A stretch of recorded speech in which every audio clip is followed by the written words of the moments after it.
안녕하세요. 오늘 저희는 당신이 보내주신 자료들을 바탕으로 대형 언어 모델, 그러니까 LLM의 신뢰성 문제를 좀 깊이 파고들어 볼까 합니다. 네. LLM 답변 보면서 가끔 왜 이렇게 엉뚱하지? 혹은 이거 틀린 것 같은데? 하고 궁금하셨다면 오늘 그 실마리를 좀 찾으실 수 있을 거예요. 그렇죠. 핵심 비유가 재밌더라고요. 바다와 바닷물. LLM이 학습하는 그 방대한 데이터, 즉 바닷물 있잖아요. 네네, 그게 실제 세상이라는 거대한 바다의 모든 복잡함, 그 변화 무쌍함을 다 담지는 못한다는 거죠. 맞습니다. 그 비유가 아주 적절해요. 현재 LLM들은 주로 학습 데이터 안에서 뭐랄까 통계적으로 가장 그럴듯한 단일 답변, 그걸 이제 최대 사후 확률이라고 부르는데 그걸 찾아 제시하는 방식으로 작동하거든요. 아, 그냥 제일 확률 높은 거 하나요? 네. 근데 이 방식이 답변의 진짜 정확성이나 주어진 질문의 그 미묘한 맥락까지 깊이 고려하지 못할 때가 사실 꽤 많아요. 그렇군요. 그냥 가장 자주 나온 패턴을 따르다 보니까 가끔은 큰 그림을 놓치거나 심지어는 틀린 정보를 아주 확신에 차서 말하는 그 환각 현상까지 나타나죠. 아, 그 환각 현상 들어봤습니다. 정말 문제겠네요. 네, 정말 큰 문제죠. 그래서 오늘 자료들이 제시하는 해법이 바로 다중관점 평가라는 개념입니다. 다중 관점 평가요? 흥미롭네요. 그럼 그건 구체적으로 어떻게 하는 건가요? 자료에 두 가지 접근 수업이 있던데요? 네, 맞아요. 첫 번째는 다중 레이블 학습이라는 겁니다. 우리가 예를 들어 독수리 살인을 딱 보면 그냥 독수리 이렇게만 생각 안 하잖아요. 그쵸. 뭐 맹금류, 새, 하늘을 나는 동물 이렇게 여러 가지 떠오르죠. 바로 그거예요. LLM도 하나의 입력에 대해서 그렇게 여러 개의 의미 있고 관련성 높은 꼬리표를 동시에 생성하도록 학습시키는 거죠.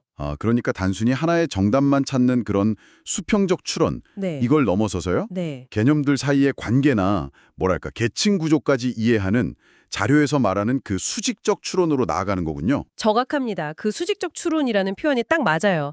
마치 단어 하나가 아니라 그 단어 주변의 의미망 혹은 뭐랄까 가계도를 파악하는 느낌이죠. 가계도 비유 좋네요.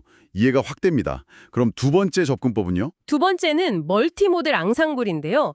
이건 좀 더 직관적일 수 있어요. 마치 여러 분야 전문가에게 자문을 구하는 것처럼요.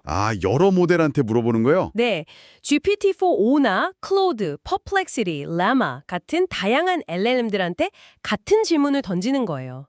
그리고 그 답변들을 서로 비교하고 검증하는 방식이죠.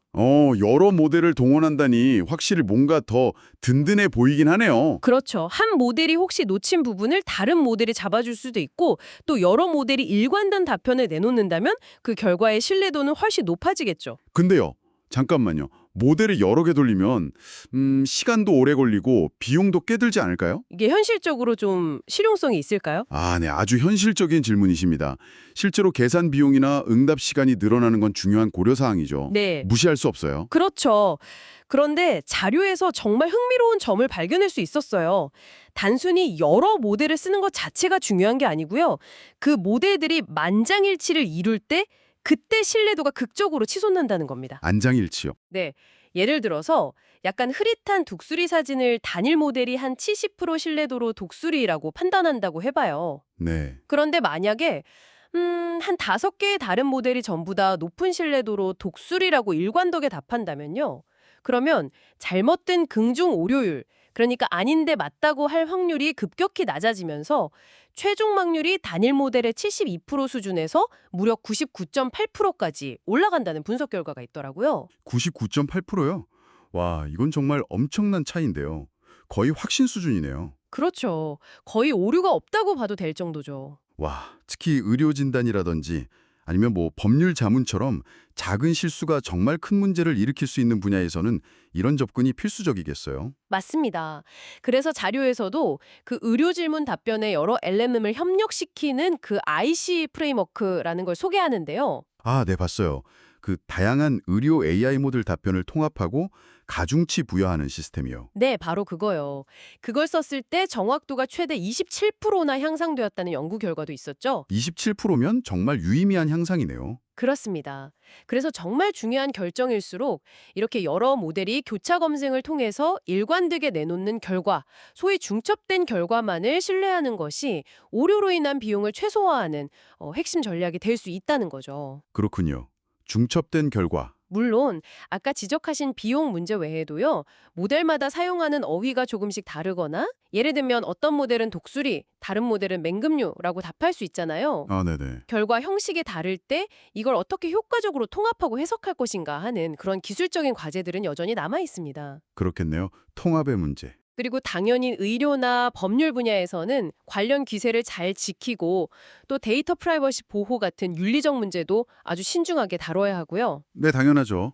오늘 이야기를 쭉 들어보니까 LLM이 단순히 표면적인 답, 그 확률 높은 답만 찾는 수평적 추론을 넘어서야 한다는 게 분명해 보이네요. 네. 여러 관점과 맥락의 깊이를 이해하는 그 수직적 추론으로 발전해야 하고, 오늘 이야기한 다중 레이블 학습이나 멀티모델 앙상블을 통한 다중관점 평가가 그 중요한 열쇠가 될 수 있겠고요. 핵심을 정확히 짚어주셨습니다.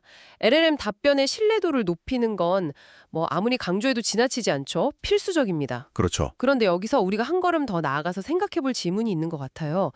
자, 이렇게 여러 AI가 교차 검증하고 합의한 결과, 이 중첩된 결과의 신뢰도가 이렇게까지 높아진다면요? 네. 그럼 앞으로 우리는 복잡한 문제에 대해서 스스로 정보를 평가하고 판단하는 우리 자신의 방식을 어떻게 좀 바꿔나가야 할까요?